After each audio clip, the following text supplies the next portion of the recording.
नीम करौली बाबा के कई चमत्कार आपने सुने होंगे, लेकिन क्या आप जानते हैं कि उन्हें कंबल भेंट क्यों किया जाता है और वो हमेशा कंबल क्यों ओढ़ते थे? इसके पीछे की एक कथा है। एक बार वो अपने बुजुर्ग भक्तों के घर पर पहुंचे। एक बुजुर्ग दंपत्ति जिनका बेटा युद्ध भूमि में गया हुआ था बर्मा फ्रंट पर लड़ने के लिए।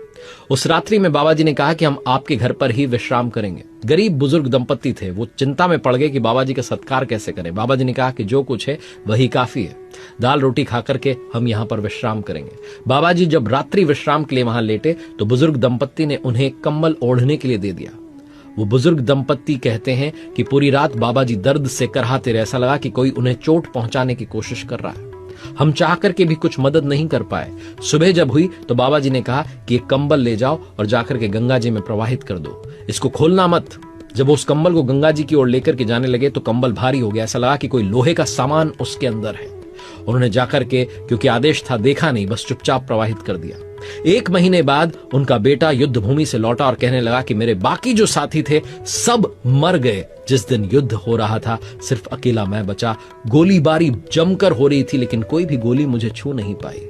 उन बुजुर्ग दंपत्ति की आंखें खुल गई। उन्हें याद आया कि ठीक 1 महीने पहले बाबा जी हमारे यहाँ आए थे और महाराज जी ने वो कंबल हमें नदी में प्रवाहित करने के लिए कहा था, जो बड़ा भारी लग रहा था, ऐसा लगा कि कोई लोहे का सामान है। वो गोलियां थी जो बाबा जी ने अपने ऊपर झेल ली थी। उस कंबल को बुलेट प्रूफ कंबल भी कहा जाता है।